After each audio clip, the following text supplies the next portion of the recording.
Hey everyone, I'm not the type of guy to post my personal life online, but I honestly don't know where else to turn.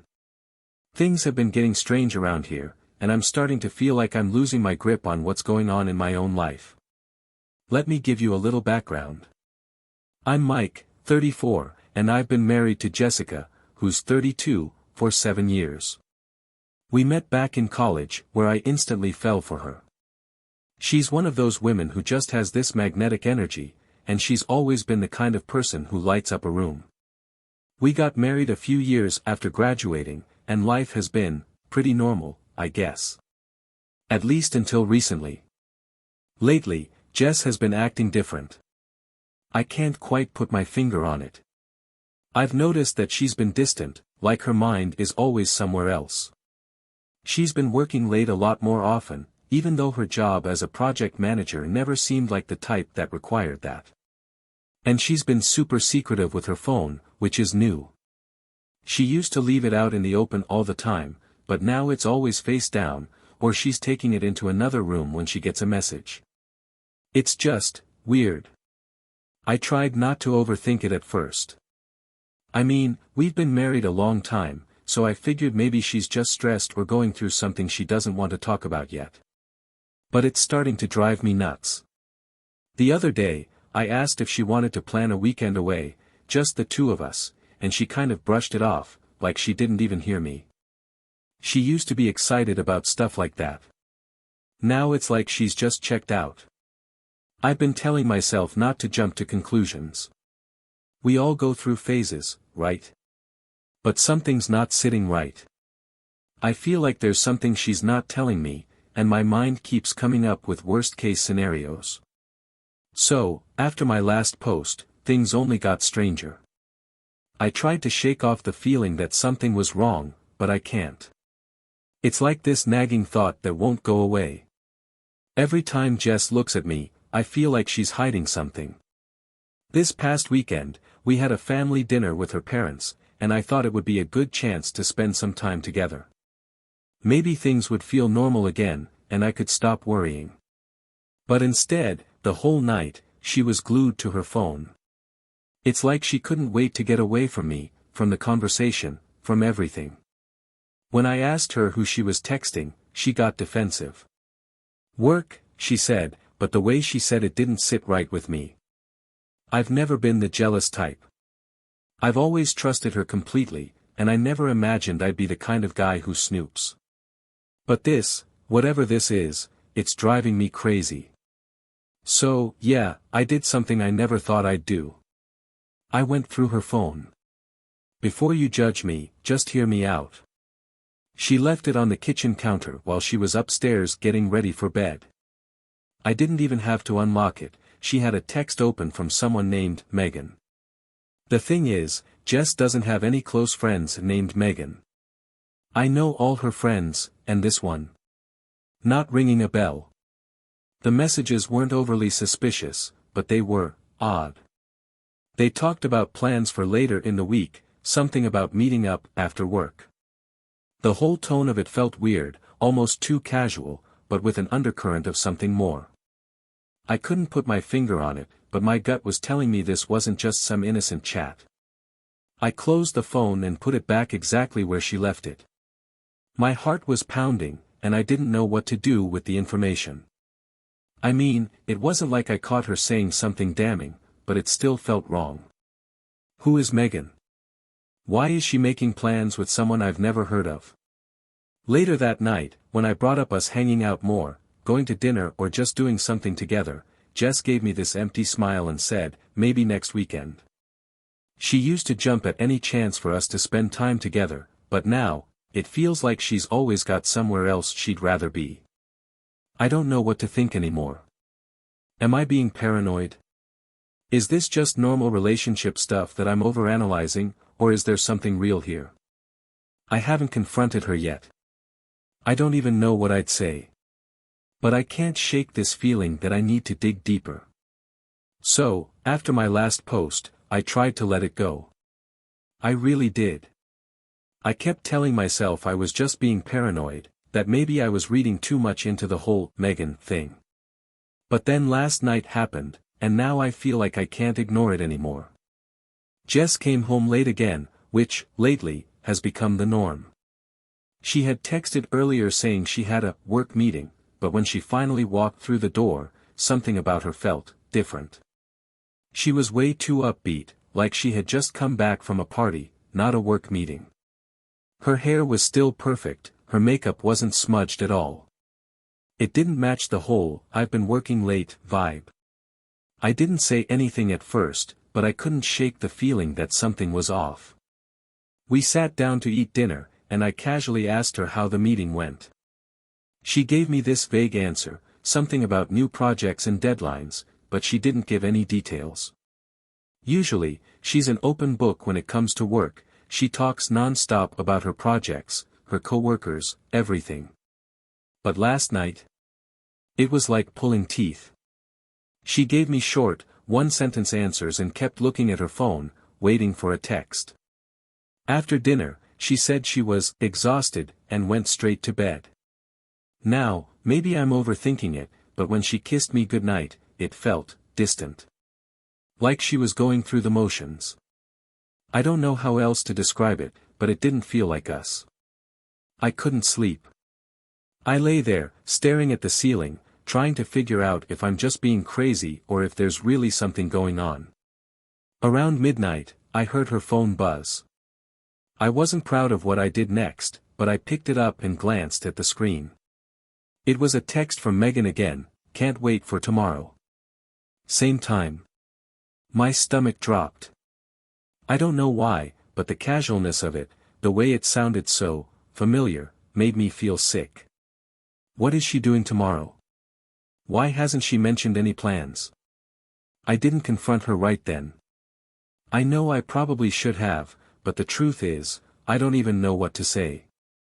I'm not the kind of guy who jumps to conclusions, but at this point, I can't ignore what's right in front of me. I've been thinking about setting up a surprise lunch tomorrow to see what she's really up to.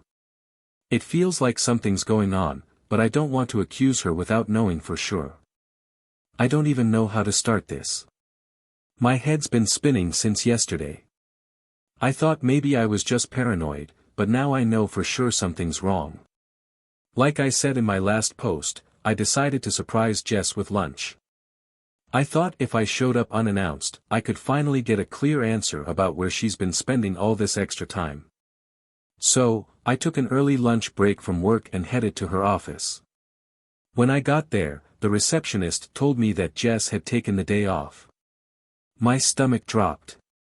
She never mentioned anything about taking the day off, and her car wasn't at home when I left that morning. I tried calling her, but it went straight to voicemail. At that point, I didn't know what else to do. I drove around for a bit, trying to clear my head, trying to figure out where she could be. That's when I remembered her text from the night before, Megan's message about meeting up, same time. Something told me to check out this little coffee shop she likes near downtown. It's a spot we used to go to all the time. I pulled into the parking lot, and there it was, her car, parked right out front. My heart was pounding as I walked inside, hoping maybe she was just meeting a friend or having some alone time. But when I stepped in, I saw her sitting at a small table in the back, and she wasn't alone. There was a guy with her.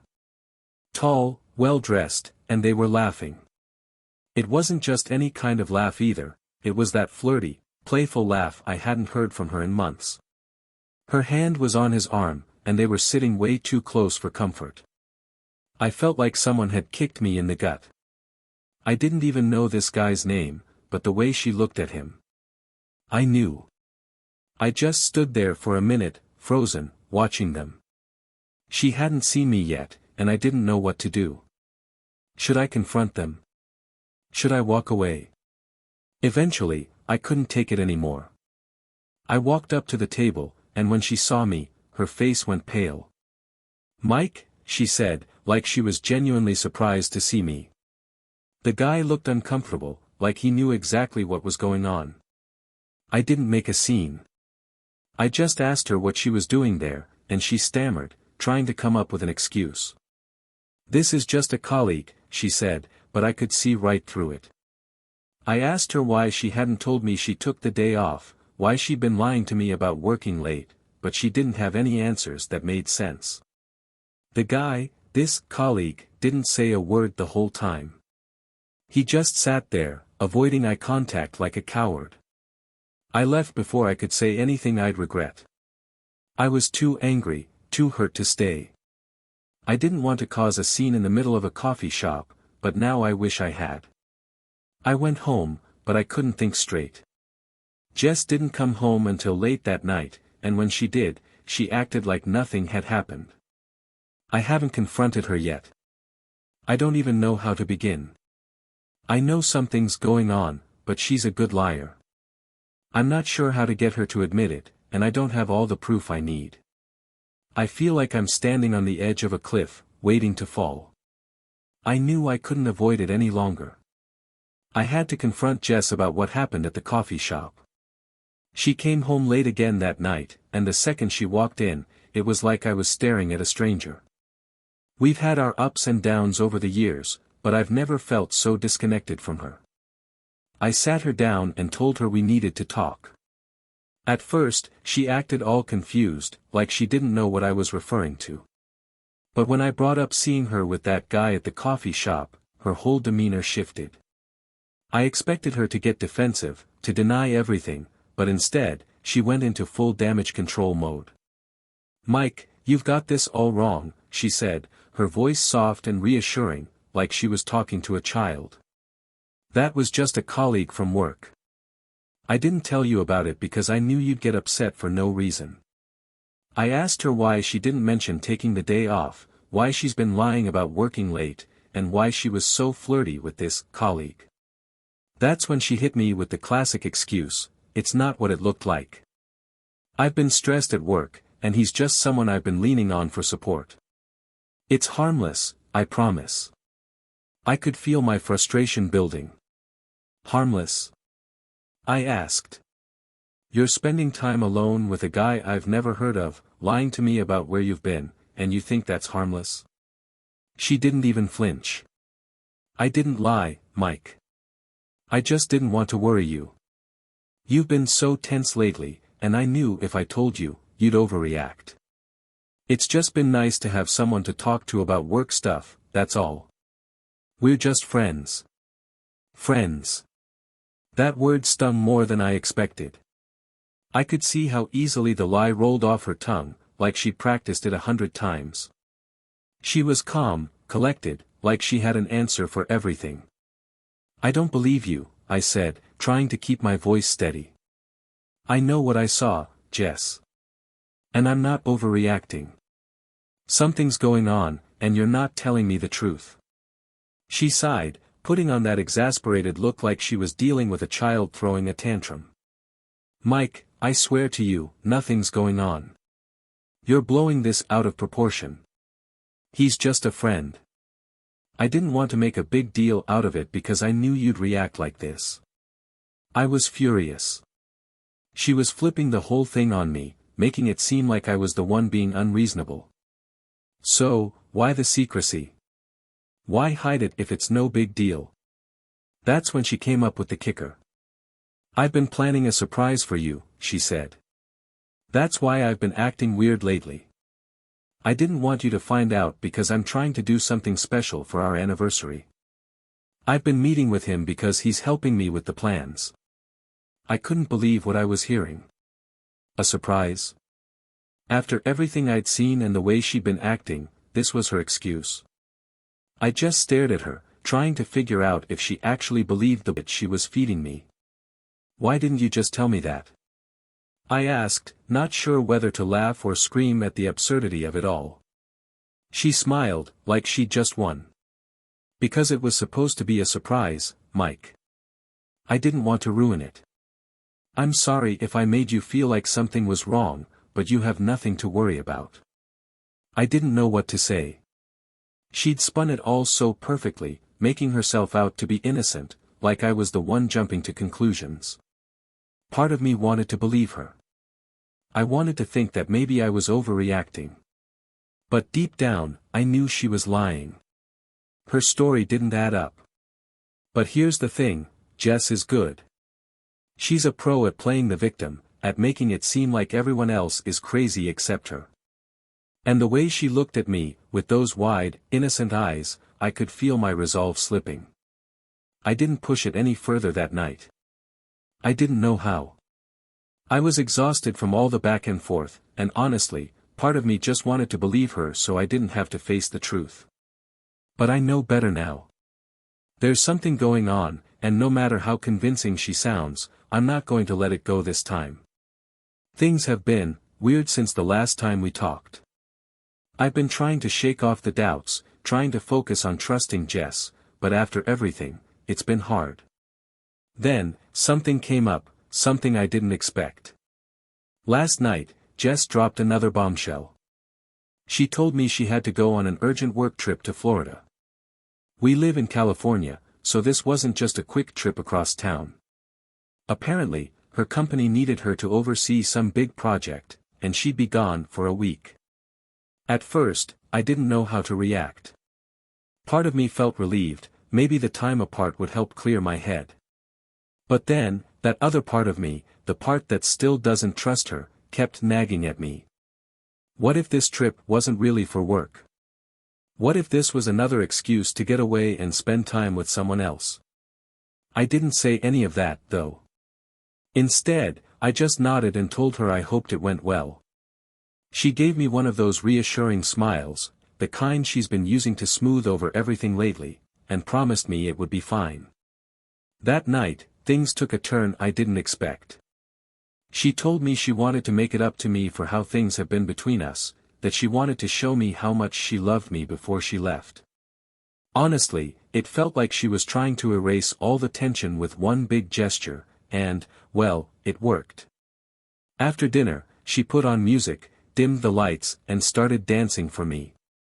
Not just any dance, this was full-on seductive, pulling out all the stops. Jess has always been confident, but I hadn't seen her this bold in a while. It felt like she was trying to remind me of the spark we used to have, like she was saying, "See? There's nothing wrong between us." I was hooked. The doubts I'd been carrying around disappeared, at least for the moment. She led me to the bedroom, and what followed was one of the hottest nights we've had in a long time. For a few hours, everything felt perfect again. It was like we were back to how things used to be, and I didn't want to question it. But then, morning came. She packed her bags, kissed me goodbye, and left for the airport. As soon as she walked out the door, the doubts crept back in. I told myself it was just nerves, that she had been sweet to me the night before because she wanted to fix things. But still, something didn't sit right. A few hours into her trip, I got the first text. It was just a casual, landed safely in Florida, but then, a little while later, she sent me something I didn't expect, a picture. Not just any picture, either. It was spicy. Let's just say she wasn't wearing much.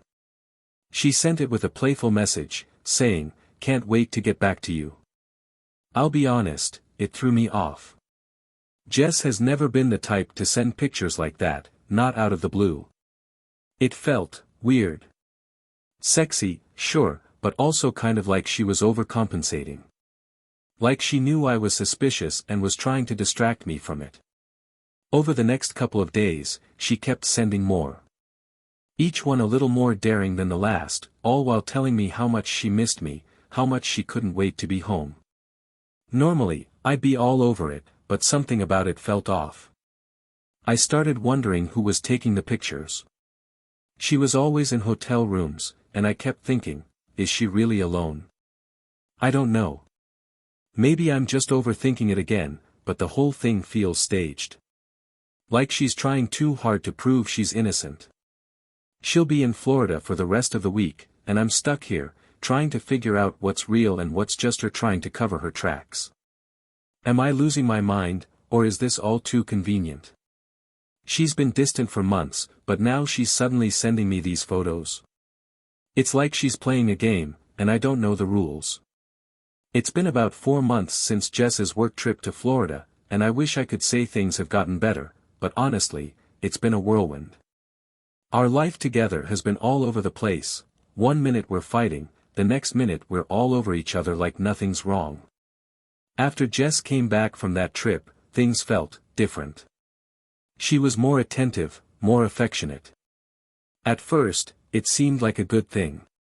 We had a few really intense nights, making up for lost time, and for a while, it felt like we were reconnecting. But in between those moments, the fights started creeping back in. I don't even know what we've been fighting about half the time. Sometimes it's stupid stuff, like me forgetting to pick something up at the store, or her getting annoyed that I asked too many questions about her work. Other times, the fights get more serious. We've argued about trust, about her constant secrecy, and every time I try to get real answers, she somehow flips it on me. She makes it seem like I'm the one overreacting, like I'm pushing her away with my insecurities. She's good at that, turning the tables, making me feel like I'm the one being unreasonable. But after every blow-up, there's this cycle. We cool off, we talk, and she reels me back in. I can't deny the chemistry we still have. The make-up sex. It's been intense. Sometimes I think that's what keeps us together, those moments when it feels like we're on the same page again, like maybe we can work through all this. But here's the thing, lately, Jess hasn't been herself. About 2 months ago, she started complaining about feeling unwell. At first, it was random things, headaches, stomach pains, nothing too serious. She brushed it off, saying it was just stress from work. But then she started taking a lot of days off, calling in sick more often than usual. She'd spend entire days at home, saying she had food poisoning or some kind of stomach bug. It's been happening so often that I've started to worry. She'll get up in the morning, look like she's getting ready for work, and then suddenly say she feels too sick to go in. I'd come home from work, and she'd still be lying on the couch, pale and tired. The strange thing is, she never seems to get better. It's like she's sick all the time, and I can't figure out what's going on. The first couple of times, I didn't think much of it. I'd bring her soup, tell her to rest, and assume it would pass. But after weeks of this, I started getting more concerned. I asked her if she'd seen a doctor, but she just kept saying it was nothing, that she didn't need to make a big deal out of it. But now I'm starting to think there's more to it. She's been avoiding work so much, and when she does go in, she comes back looking exhausted, like she's barely holding it together. It's not just the physical stuff either. She's been emotionally distant again, like she's in her own world. Some nights, I'll try to talk to her, but she'll just give short, vague answers, and then we'll go to bed without really connecting. Last week, we had another argument about it. I told her I was worried, that she needed to see someone. What if it's serious? I asked. But she just waved me off, saying I was overreacting again. Mike, it's just a stomach bug. I'll be fine. You're acting like it's something huge. I wasn't convinced. I told her she needed to go to the clinic, to get checked out. She finally agreed, but it felt forced, like she was only saying yes to get me off her back. Now I'm stuck here, waiting to see if she'll actually go or if she's just trying to buy herself more time. Part of me wonders if this is just another lie, another distraction from whatever's really going on. And the worst part? I don't even know what to think anymore. Is she really sick, or is this another excuse to hide something from me? After weeks of me nagging her to see a doctor, Jess finally agreed to go to the clinic. I'll admit, part of me was relieved she was finally taking this seriously, but another part of me was bracing for something bad. I'd been worried about her health for so long, and my mind was going to all sorts of dark places. She went to the appointment alone. She insisted it wasn't a big deal, that she didn't need me to come. I wanted to go with her, but she said I was being too dramatic. I tried not to push it. I figured I'd give her space and wait to hear what the doctor said. A couple of hours later, Jess called me. I could tell from her voice that something had shifted. She sounded different. There was a weird excitement in her tone, like she was holding back a smile. I asked her what the doctor said, expecting her to tell me it was just a virus or maybe a food allergy. "Mike, I'm pregnant," she said, and I swear, my heart skipped a beat. Pregnant. I was not expecting that. For a second, I just stood there, trying to wrap my head around it. I mean, we hadn't exactly been trying to have kids. In fact, for most of our marriage, Jess had been pretty firm about not wanting children. She always said it wasn't part of her plan, and I had eventually accepted that. But now everything was different. A wave of emotions hit me all at once. I was shocked, yeah, but also, happy. Really happy. I never thought this would be in the cards for us, but the idea of being a dad, it was something I didn't realize I wanted so much until that moment. I kept thinking about what it would be like to have a little one running around the house, someone who was a mix of both of us. "Are you serious?" I asked, probably sounding like an idiot. But Jess just laughed, and for the first time in what felt like months, I heard that carefree, excited tone in her voice again. "Yes, I'm serious," she said. "I just got the confirmation from the doctor. I wasn't feeling well because of the pregnancy. It all makes sense now." We spent the next few minutes talking about it, and for once, everything felt good. I asked her how far along she was, and she told me the doctor estimated about 6 or 7 weeks. My mind immediately did the math. When exactly could this have happened? I couldn't stop thinking about the timeline. As crazy as it sounds, the first thing I did was count back the weeks, trying to figure out if the timing lined up. It turns out it did. The dates matched perfectly with right before Jess left for that trip to Florida. It was during that week when we'd had that incredible night together, the one where everything felt so intense, so connected.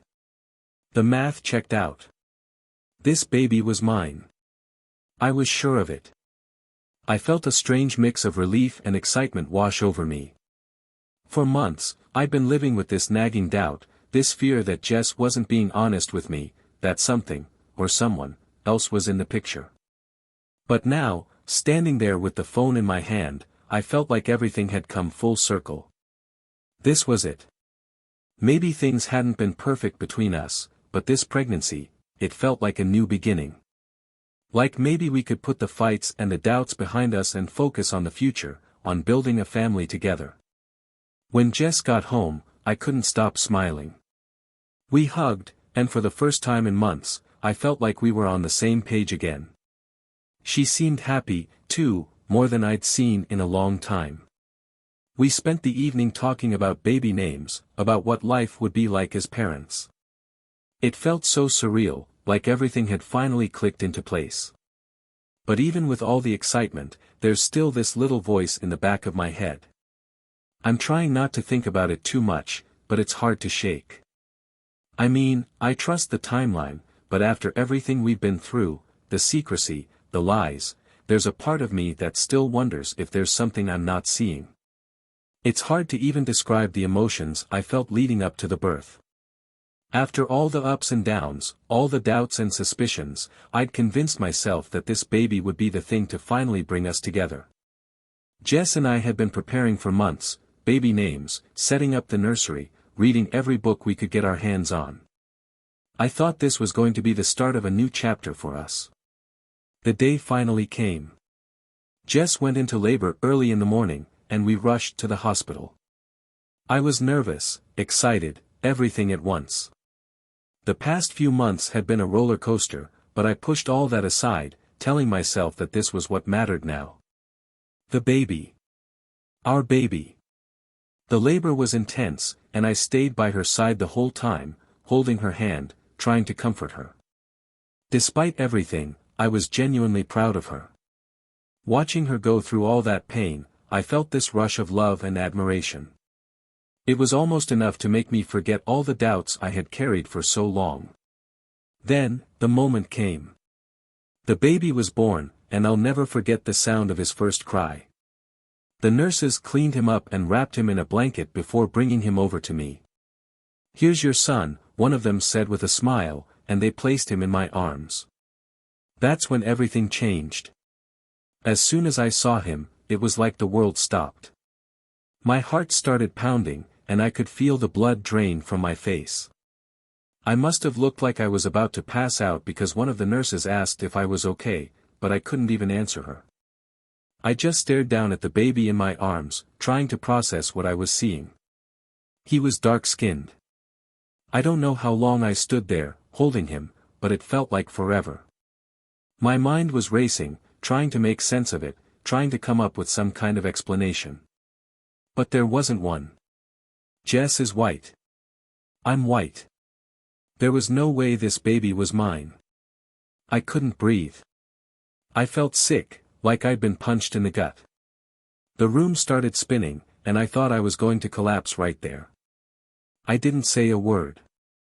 I walked over to Jess, who was lying in the hospital bed, exhausted but smiling like nothing was wrong. Like this was the happiest moment of her life. I looked at her, really looked at her, and all I could feel was rage. I put the baby in her arms, leaned in close, and said, "You're a whore." Her smile disappeared in an instant. She stared at me, wide-eyed, like she couldn't believe what I'd just said. But I didn't care. I didn't care about anything anymore. I turned and walked out of the room without looking back. I didn't want to hear her excuses, her lies, her pleas for forgiveness. I couldn't stand to be near her. I walked out of the hospital and got in my car, my hands shaking as I gripped the steering wheel. I didn't even know where I was going. I just drove. I called my best friend, Rob, and told him I needed to meet up. He didn't ask any questions, just told me to meet him at our usual bar. I don't know how I got there, I was so out of it, the whole drive was a blur. When I walked into the bar, Rob was already sitting at a booth in the corner. As soon as he saw me, he knew something was wrong. I sat down, and he didn't say anything, just ordered us a round of drinks. It wasn't until after the first couple of shots that I finally told him what had happened. I was holding the baby, I said, my voice barely steady, and he wasn't mine, Rob. He's not mine. Rob just stared at me for a second, then shook his head. Man, I'm so sorry. I didn't need to hear anything else. We just sat there, drinking in silence for most of the night. I didn't go back to the hospital. I didn't answer Jess's calls or texts, which started flooding in after I left. I couldn't deal with her. Not then. Maybe not ever. The truth is, I still don't know what to do. I'm angry, humiliated, heartbroken. I don't know how to face her, how to deal with this mess. Part of me wants to burn everything down, our marriage, our life together, but another part of me feels completely numb, like none of it even matters anymore. I stumbled home the next morning, the sun already up, my head pounding from the night before. But strangely enough, I wasn't feeling guilty. In fact, I felt a twisted sense of satisfaction. Last night, after downing way too many drinks with Rob, I'd met a woman at the bar. One thing led to another, and before I knew it, we were back at my place. I'd never cheated on Jess before, but after what happened at the hospital, I didn't care anymore. I'd already made my decision. There was going to be a divorce, no question. The moment I saw that baby's dark skin, the life I thought we had was over. I wasn't sticking around to raise someone else's kid while Jess pretended everything was fine. So yeah, I slept with that girl from the bar. I barely even remember her name, and I didn't care to. All I knew was that for the first time in months, I felt free.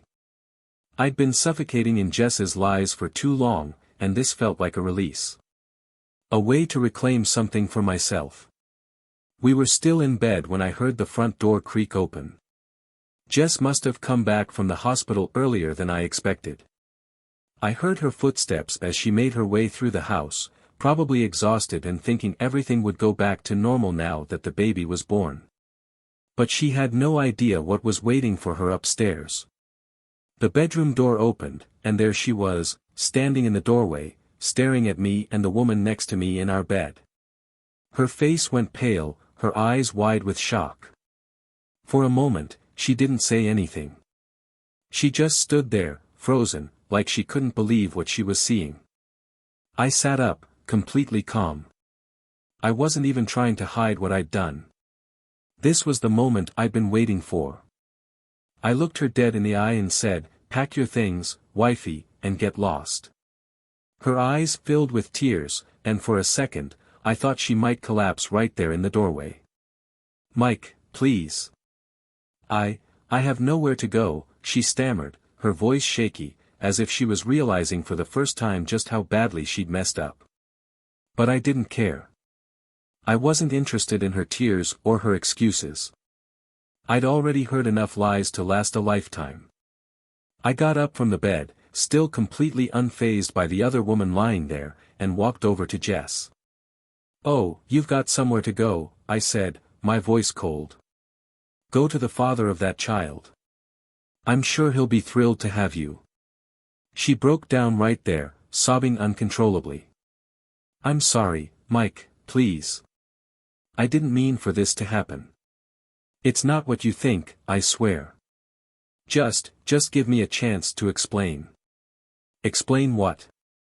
I shot back, anger rising in my chest. "You've been lying to me for months, Jess." I held that baby in my arms, and I knew the truth the second I saw him. "Don't stand here and pretend like there's anything left to save." She dropped to her knees, begging me with her eyes. "Mike, please. I made a mistake. I don't even know how it happened. But we can fix this. I'll do whatever it takes. Just don't leave me." I shook my head, not even bothering to hide my disgust. "I'm already gone, Jess. The second I saw that baby, I knew it was over. You think I'm going to stay and play happy family with someone else's kid? You must be out of your mind." She tried to grab my hand, but I pulled away. "I have nowhere to go," she whimpered again, her voice breaking. "I can't just leave like this. Please." I stepped back, crossing my arms. "Go to the father of that kid. He's the one you should be begging, not me. You chose him, Jess, whether you admit it or not." For a moment, there was nothing but silence. Jess sat there on the floor, sobbing, while the woman from the bar started gathering her clothes, clearly uncomfortable with the scene unfolding in front of her. I didn't care about any of it. The only thing I cared about was getting Jess out of my life for good. "Pack your things," I said again, this time more forcefully. "I want you gone by the time I get back." I didn't wait for her to respond. I grabbed my jacket and left the house, slamming the door behind me. I didn't know where I was going, but I knew one thing for sure, I wasn't coming back until she was gone. As I walked down the street, I felt a strange sense of calm wash over me. It was like I could finally breathe again. Jess was no longer my problem. And that baby? He wasn't mine either. The life I thought I had with her was a lie, but now I had a chance to start over. And this time, I was going to make sure I didn't fall for someone like Jess again. It's been about a year since that day, since I walked out of our home and left Jess sobbing on the floor. Everything that's happened since feels like a blur, like the remnants of a life that isn't even mine anymore. But here I am, and I can finally say, with some sense of peace, that it's over. All of it. After that brutal morning, Jess did what I told her to do.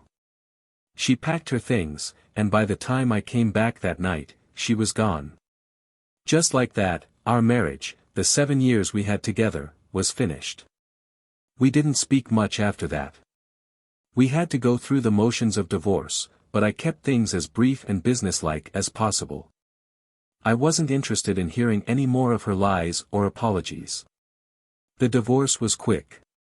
There wasn't much to fight over, no joint assets, no kids, at least not any of mine, so we split everything cleanly. Jess tried a few times to reach out during the process, asking if we could talk, saying she wanted to explain everything. But I didn't care. I was done with her, with the whole mess. The last time we spoke was the day our divorce was finalized. She cried when we signed the papers, but I didn't feel anything. I was numb to her by then. A couple of months after the divorce, I heard through mutual friends that things didn't go the way Jess had planned. Apparently, the guy who fathered the baby, the one she was seeing behind my back, wanted nothing to do with her or the child. I guess once the baby was born, reality hit him hard, and he bailed. He completely ghosted her, leaving her alone to raise the baby by herself.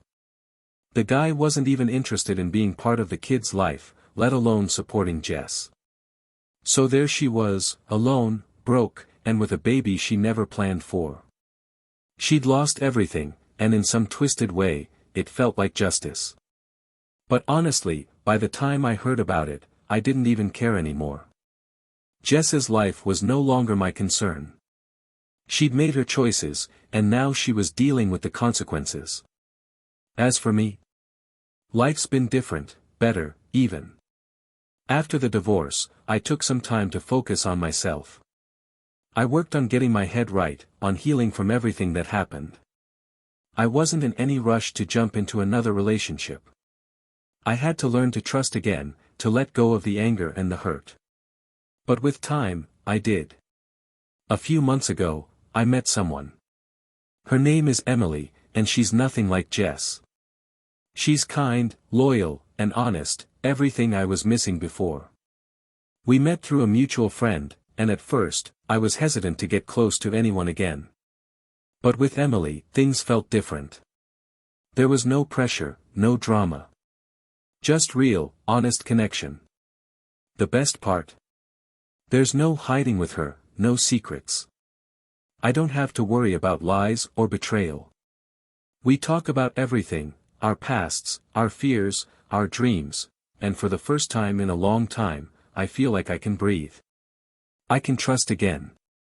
And that's something I didn't think I'd ever have. Emily and I have been getting closer every day, and it feels like what love is supposed to be. Simple, honest, and true. She knows what I went through with Jess, and she's been patient with me, giving me the space I need to heal while also showing me that not everyone is like my ex. That real love, the kind that doesn't come with lies and betrayal, still exists. I don't know what the future holds for us, but for the first time in a long time, I feel hopeful. I've learned a lot from the mess with Jess, and if there's one thing I've taken away from all of it, it's this: love without trust isn't love at all. It's just a ticking time bomb. So, to anyone out there dealing with betrayal or lies, just know this: you don't have to settle. You deserve someone who's true, someone who will love you without games or deception. It's out there, you just have to be willing to let go of what's hurting you to find it. I did. And I've never been more sure that it was the right thing to do.